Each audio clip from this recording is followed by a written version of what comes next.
आप अगर पर्टिकुलर जिस पर्सन के वजह से मेरी इंटरव्यू लेने के लिए आए हैं वो भी ट्रोल होता है, तो मुझे लगता है जो इंसान ख़ास होता है उसके बैक बिचिंग होते हैं, उसको लेकर ज़्यादा कमेंट किए जाते हैं। तो कभी कभी दिल में ज़रूर ये बातें आती हैं कि जितना अच्छा प्लेयर है उतना अच्छा इंसान भी होता और हम अच्छे से ज़िंदगी जी पाते, मेरी बेटी और मैं और मेरे हस्बैंड तीनों मिलके एक अच्छी और खुशहाल ज़िंदगी जी पाते और ये और भी ज़्यादा इज़्ज़त और ऑनर की बात होती। काश वो अच्छे प्लेयर होने के साथ साथ एक अच्छा हस्बैंड और एक अच्छा इंसान और एक अच्छा फादर भी हो सकता। कुछ भी ख़ास महसूस नहीं कर रही हूँ, लेकिन हाँ एक अच्छा फील हो रहा है कि हमारे देश ने सेमीफाइनल क्रिकेट टीम ने जीत लिया है और ये हमारे लिए और हमारे प्रत्येक देशवासियों के लिए बहुत अच्छी खबर है ये। और हम अल्लाह ताला से दुआ करते हैं कि फ़ाइनल भी जीते, वर्ल्ड कप भी हमारे देश के नाम में आए। और एक मैं आप लोगों को जैसे पहले भी बता चुकी हूँ, अभी भी बताती हूँ कि शमी अहमद से और मेरा जो रिलेशन है उस चीज़ को आप लोग एक तरीके से ना जोड़ें। एक प्रोफेशनल एक करियर है और एक पर्सनल लाइफ है, तो इन दोनों का एक अलग अलग दिख है, अलग अलग साइड है, उसको उस तरीके से जजमेंट करना चाहिए।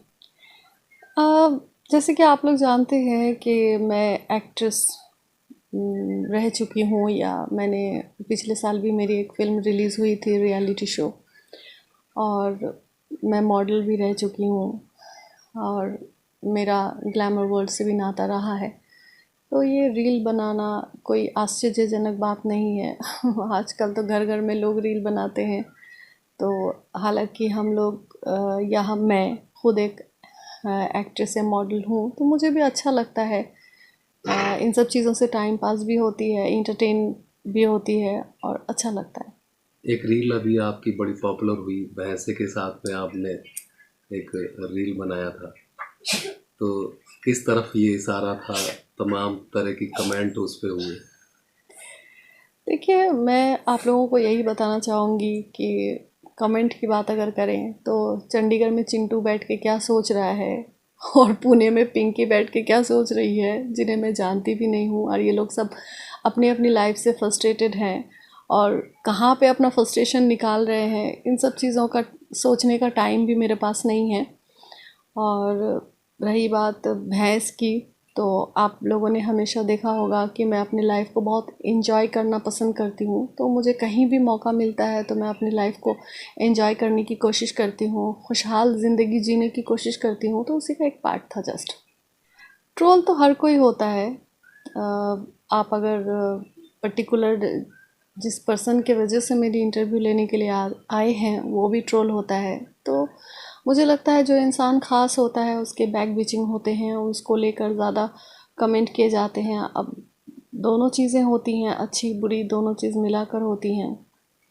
लेकिन अगर मुझे देखा जाए या मेरे बारे में अगर देखा जाए तो चीज़ें थोड़ी सी ज़्यादा है, नेगेटिविटी ज़्यादा मेरे बारे में फैलाई जाती है, क्योंकि जिस बंदे के ख़िलाफ़ मैं अपनी मतलब लीगल फ़ाइट शुरू की हूँ वो बंदा ऑब्वियसली फाइनेंशियली बहुत स्ट्रांग है, तो उसने एक चेन बनाया हुआ है, एक टीम बनाई हुई है गाली गलौज कराने की।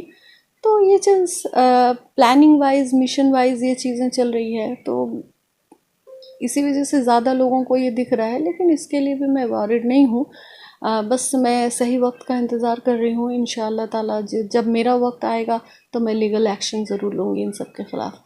हाल ही में एक एक्ट्रेस ने तो समी को प्रपोज किया शादी के लिए, उसको लेकर क्या कहेंगे? ये सब चीज़ें तो हर एक सेलिब्रिटीज़ के साथ घटती रहती हैं, इसमें कोई नई बात नहीं है। अब इसकी गहराई तक मैं जाना भी नहीं चाहती हूँ और मुझे इसके बारे में कुछ पता भी नहीं है, इसलिए मैं क्या कमेंट करूँ।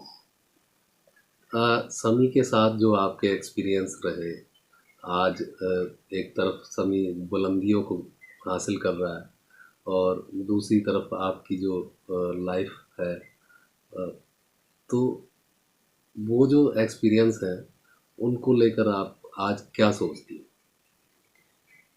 देखिए, बात ऐसा है कि ऑब्वियसली मैं भी जानती हूँ और पूरा देश जानता है कि शमी अहमद के साथ मेरे हस्बैंड और वाइफ का रिलेशन रह चुका है। तो कभी कभी दिल में ज़रूर ये बातें आती हैं कि जितना अच्छा प्लेयर है उतना अच्छा इंसान भी होता और हम अच्छे से ज़िंदगी जी पाते, मेरी बेटी और मैं और मेरे हस्बैंड तीनों मिलके एक अच्छी और खुशहाल ज़िंदगी जी पाते और ये और भी ज़्यादा इज़्ज़त और ऑनर की बात होती। लेकिन शमी अहमद की गलतियों की वजह से, लालच की वजह से और गंदे दिमाग की वजह से हम तीनों को ही फेस करना पड़ रहा है। हालांकि वो अपनी जो उनके जो नेगेटिव पॉइंट्स हैं या जो उसे भुगतना पड़ रहा है, हालांकि वो पैसों से या ज़्यादा शो ऑफ करके उसे छिपाने की कोशिश ज़रूर कर रहा है। मैं किसी चीज़ को छिपाती नहीं हूँ। मैं अगर गमज़दा हूँ तो गमज़दा हूँ, मैं अगर खुश हूँ तो मैं खुश हूँ। सारी चीज़ें दुनिया देखती है। और बात रही अच्छे और बुरे की, तो हमारे समाज में अच्छे लोग ज़्यादा हैं, बुरे लोग कम हैं, लेकिन बुरे लोग भौंकते ज़्यादा हैं, तो हमें लगता है कि बुरे लोग ज़्यादा हैं, लेकिन ऐसी बात नहीं है। और शुक्र अल्हम्दुलिल्लाह, इतना कुछ होने के बाद भी कहीं ना कहीं मुझे लीगल फाइट में थोड़ा बहुत सहारा मिल रहा है, तो ज़िंदगी जीने में थोड़ा आसान हो रहा है। नहीं तो हमारा सामाजिक व्यवस्था जो है, अगर मैं ख़ास करके कहूँ हमारे मुस्लिम समाज की बातें, तो मुस्लिम महिलाओं के लिए अगर वो मॉडर्न है, मॉडल है, तो उसके लिए थोड़ा मुश्किलें पैदा करने की कोशिश करते हैं। हालांकि ये लोग कुछ बिगाड़ नहीं पाते, तो सब कुछ मिला जुला के ऐसी लाइफ चलती है।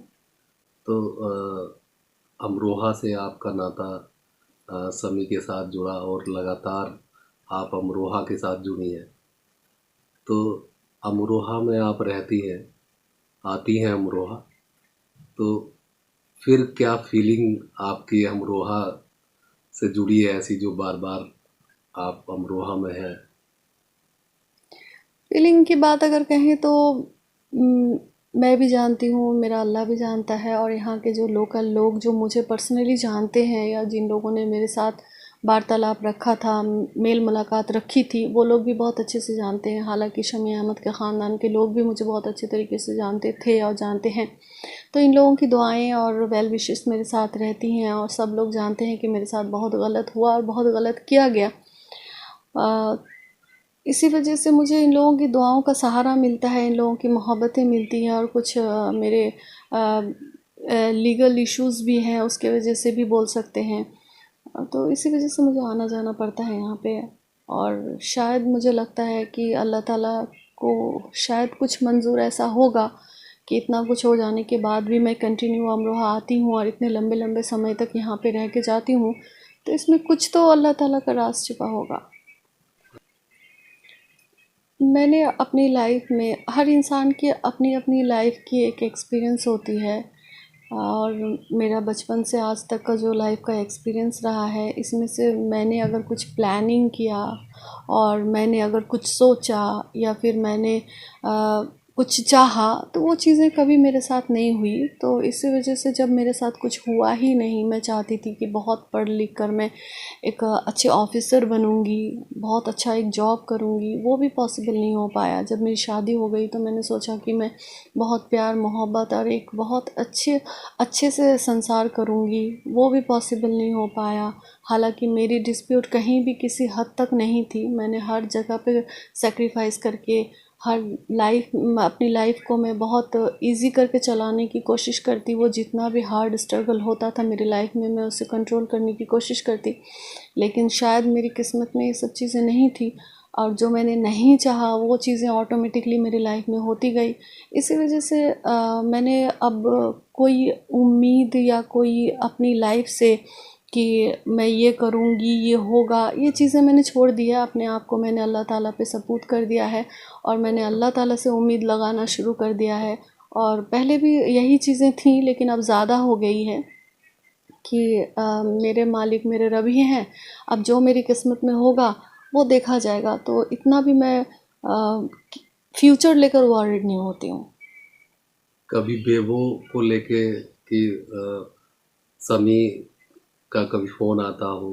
कभी या नहीं, कभी नहीं। मतलब एक फादर होने का जो एहसास एक बच्चे को भी होना चाहिए, या मैं एक, मतलब मुझसे जितना भी उसका दुश्मनी उसने क्रिएट करके रखा हुआ है, लेकिन फिर भी ये एहसास होता कि नहीं, वो अपने फादर की जगह पे ठीक है, वो चीज़ें ना मैंने कभी एहसास किया ना उसने करवाया। और मेरी बच्ची ने तो कभी वो एहसास नहीं किया कि हाँ मेरे फादर हैं, या फादर की रिस्पॉन्सिबिलिटी उसने उठाई। काश वो अच्छे प्लेयर होने के साथ साथ एक अच्छा हस्बैंड और एक अच्छा इंसान और एक अच्छा फादर भी हो सकता। हसीन जहाँ अगर उस तरफ होती और बेबों के लिए कोई सेक्रीफाइस करना होता, तो किस तरह से मतलब इस ये जो डिस्प्यूट है आपका, वो उसको दरकिनार करती, या फिर ऐसे ही जैसे सभी बढ़ा रहे हैं आगे वो बढ़ता चला जाता? देखिए, हर औरत हमारी खास करके हिंदुस्तानी औरतें जो हैं, वो हर औरत चाहती है कि हस्बैंड कितना भी बुरा हो लेकिन उसका घर संसार बचा रहे। ख़ास करके बच्चे की ज़िंदगी के बारे में सोच के औरत चाहती है कि घर संसार बचा हुआ रहे। और हमारी समाज में तो औरत की बहुत ही मतलब जो पुरुष शासित समाज है, जो मेल डोमिनेटेड सोसाइटी है, ये एक प्रताड़ित महिला ही इसकी नीचता को बहुत अच्छे से मतलब फ़ील कर सकती है। तो मैंने भी इस चीज़ को फ़ील किया है। तो मैं तो यही चाहती थी उस टाइम कि नहीं, किसी भी हाल से मेरा घर संसार ना टूटे, मेरी बच्ची की ज़िंदगी से मेरा उसके बाप का साया ना छूटे। लेकिन वही बात आ जाती है कि कभी मैं अपनी किस्मत को ख़राब समझती हूँ, कभी गलत लोगों के साथ रिश्ता जुड़ जाने के बारे में सोचती हूँ। तो हालात जैसे जैसे बनते गए वैसे वैसे थॉट्स आते गए। तो अमरोहा से और समी से जो रिश्ता है हसीन जहाँ का, तो उसमें क्या लगता है कि आगे की क्या आपकी प्लानिंग्स हैं, क्या फीलिंग्स हैं? इसका जवाब तो मैंने थोड़ा देर पहले दिया है कि मैंने अपने अल्लाह ताला के ऊपर मैंने अपने आप को सपूत कर दिया है। अब अल्लाह ताला जो मेरे बारे में, मेरी ज़िंदगी के बारे में या मेरी बच्ची की ज़िंदगी के बारे में भला समझे, वो करेंगे। फ्यूचर को लेकर मैं वॉरिड नहीं हूँ। समी खेल में इस समय बेहतर प्रदर्शन कर रहे हैं, लगातार प्रदर्शन अ, हर मैच वाइज बढ़ता जा रहा है। तो क्या लगता है कि हसीन जहाँ और समी का विवाद भी है और दूसरी तरफ इतना अच्छा प्रदर्शन भी है? अच्छी बात है ना, प्रदर्शन करना एक अच्छी बात हो जाती है, विवाद एक अच्छा एक अलग बात हो जाती है। प्रोफेशनल लाइफ में वो अच्छा कर रहा है, पर्सनल लाइफ में उसने बहुत बुरा किया, तो ये अलग अलग थॉट्स हैं। और ज़रूरी थोड़ी ना है कि वो अभी बहुत अच्छा परफॉर्म कर रहा है तो लाइफ टाइम वो बहुत अच्छा परफॉर्म करेगा। हर इंसान का अपना अपना वक्त आता है।